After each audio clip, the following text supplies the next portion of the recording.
Drama serial इंतहा की next आने वाली एपिसोड में आप देखेंगे कि ज़ैनब इधर बहुत ज़्यादा परेशान होती है नवीद की बातों को लेकर। वो नहीं समझती है कि नवीद आजकल कितना डिस्टर्ब है।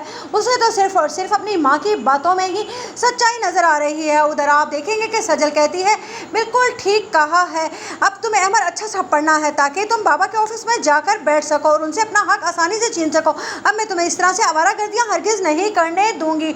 उधर बहुत ही ज़्यादा परेशान हो जाती है अस्मा बेगम और कहती है कि मुझे लगता है कि अब अनम और फहद की शादी कर देनी चाहिए। ये ना हो कि सजल इन दोनों के दरमियान में दूरियां पैदा कर दे, क्योंकि फहद का रिश्ता बहुत अच्छा रिश्ता है और दोनों एक दूसरे को पसंद भी करते हैं। लेकिन ये लड़की सजल हमारी ज़िंदगियों में तबाही फैलाए बगैर नहीं रहेगी। मैंने देखा है फहद की माँ का रवैया किस तरह से उन्हें बुरा लग रहा था ये सब कुछ। उधर फहद की माँ फहद से कहती है कि माना कि अनम तुम्हारी मोहब्बत है, तुम्हें पसंद है, मुझे भी बहुत अच्छी लगती थी, लेकिन जब से उसके घर में उसकी सुतेली माँ और सुतेला भाई आए हैं मुझे लगता है कि वो साइको हो गई है।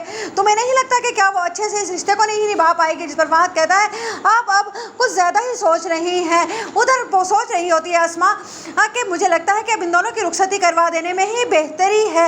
इधर ज़ैनब की माँ हंगामा खड़ा कर देगी और कहेगी कि मेरे बेटी को अलग घर लेकर दिया जाए, लेकिन नवीद ये बात हरगिज़ नहीं मानता है, जिसकी वजह से नवीद और ज़ैनब के दरमियान में भी थोड़ी बहुत दूरियां आ जाएंगी। इधर असद जब ये बात छुपा लेता है नवीद से कि सज्जल और अहमद आए थे ऑफिस, तो उस पर नवीद को बहुत गुस्सा आता है और कहता है ये बात छुपाने की नहीं थी, ये तो तुम्हें मुझे सबसे पहले बतानी चाहिए थी। जिस पर कहता है असद कि आपको क्या लगता है कि ये बात बता देने से आप आराम से बैठ जाते? मुझे पता था कि आप बहुत ज़्यादा हाइपर हो जाएंगे और मैं ऐसा हरगिज़ नहीं चाहता था कि आप परेशान हों, इसी वजह से मैंने ये बात छुपाई, क्योंकि मैं आपके गुस्से को अच्छे तरीके से जानता हूँ। आप कोई भी ऐसा एक्शन मत लीजिएगा, वैसे मैंने उन्हें काफ़ी समझा कर भेजा है यहाँ से। जिस पर नवीद कहता है तुम्हें लगता है कि वो लड़की समझने वाली है? मुझे तो वो बहुत ही ज़्यादा चालाक और शातिर लगती है। ये ना हो कि वो पागल से अपने भाई अहमद को यहाँ पर भेज दे। तुम जानते हो कि आता जाता उसे कुछ भी नहीं है और हमारा सारे का सारा बिजनेस सेटअप तबाह कर रख देगा। लेकिन उधर सजल की माँ सजल से कहती है ठीक है कि अहमद अब अपनी पढ़ाई कंटिन्यू कर रहा है, आप तो बहुत पढ़ी लिखी है ना, आपने अपने ऊपर इतनी सादा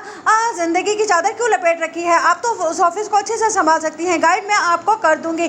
जिस पर वो कहती है तुम्हें लगता है ऐसा? वो कहती है चलिए आज आप मेरे साथ सैलून, मैं आपको सैलून लेकर चलती हूँ और बिल्कुल अस्मा आंटी जैसा बनाकर रहूँगी मैं आपको, फिर देखते रह जाएंगे ये सब के सब।